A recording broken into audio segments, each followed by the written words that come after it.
안녕하세요. 파산권재인 홍현필 변호사입니다. 오늘은 53년생 남자분의 파산 면책 사례인데요.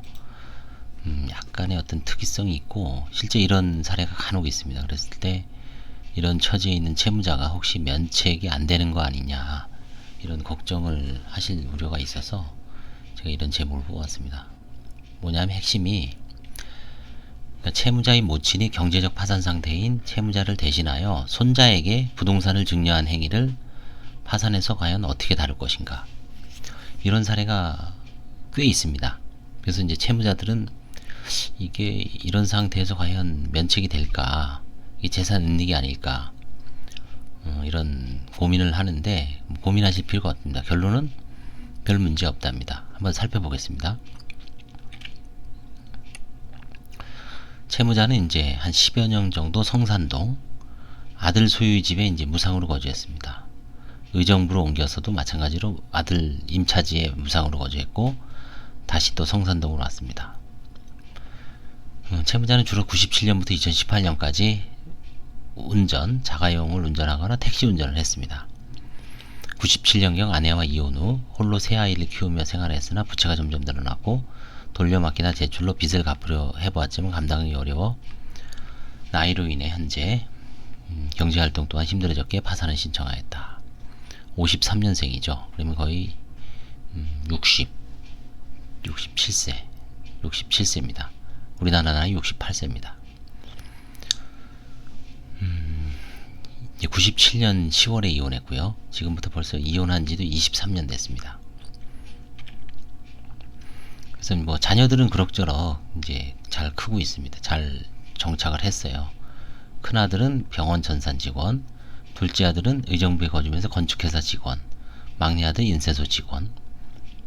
근데 이제 지금 큰 아들하고 지금 살고 있습니다. 채무는 이게 아마 예전에는 적은 금액이었죠. 요 368만 원이. 그래서 전체적으로는 지금 한 5,576만 원입니다.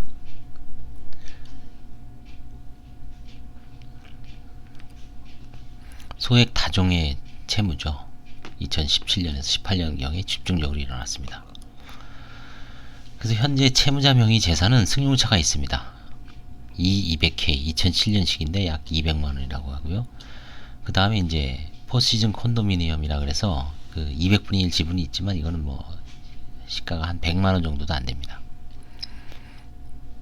그래서 이제 자녀 재산이 이렇게 쭉 있습니다. 근데 이제 문제는 이거죠.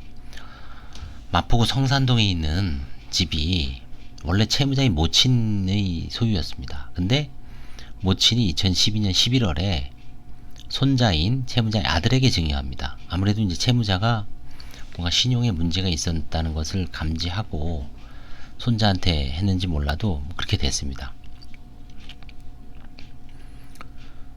근데 이제 보시면은 채무자의 부친은 74년 9월 1일 날 돌아가셨고요. 모친은 2012년 11월 13일 날 사망했습니다. 근데 등기가 넘어간 건 언제입니까? 손자한테 넘어간 거는 11월이에요. 그러니까 거의 아마 사인 증여 내지 증여로 돌아가시기 직전에 아들한테 넘겨놓은 겁니다. 손주한테. 모친은 사망 전이 2012년 11월 5일, 그렇죠. 11월 13일 날 돌아가시기 일주일 전에 손자인 채무자의 아들에게 자신이 소유한 부동산을 증여했습니다. 모친이 생전 처분이죠. 당시 채무자가 경제적으로 파탄 상태였다고 하더라도 이에 대하여 부인권을 행사하는 것은 불가능하다. 이런 경우에 이론적으로는 유류분 반환 청구권을 과연 행사할 수 있을 것인가, 이게 문제는 됩니다.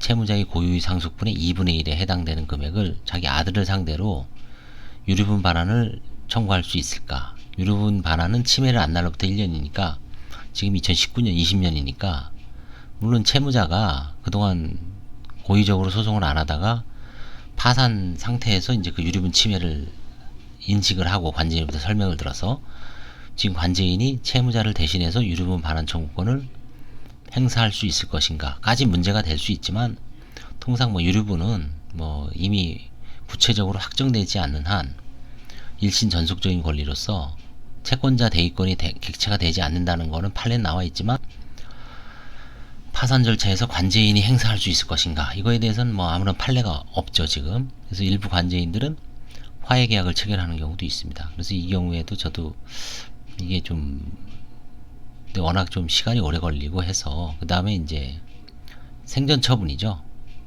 생전 처분이니까 뭐 특별하게 이제 문제를 안 삼았습니다. 그래서 이제 이 사건에서는 채무자의 자동차와 공유중 콘도미니엄에 대해서 한 300 정도를 그 아들로부터 이제 반환받아서 그 채권자한테 배당하고 종결한 것 같습니다. 그 다음에 이제 장남은 이제 할머니로부터 증여받은 부동산을 소유하고 있고, 이건 이제 고유재산으로 보는 거죠. 차남은 2016년 의정부 소재의 아파트를 소유하고 있는데 대출금의 규모, 매수가의 70%로 보아 아들이 직장생활을 하면서 마련한 고유재산으로 이제 판단했습니다.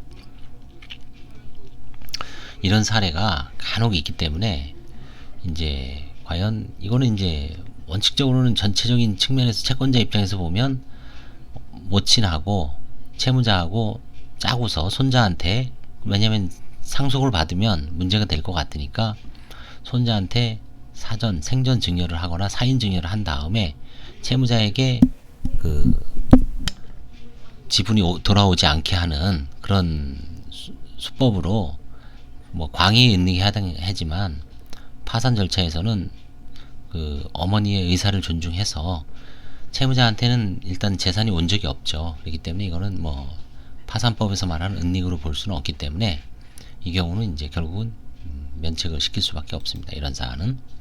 그런 점을 좀 유념해 두고요. 다만 이제 그 유류분을 행사할 수 있을 것인가, 이건 이제 별개의 문제라고 할 수 있습니다. 감사합니다.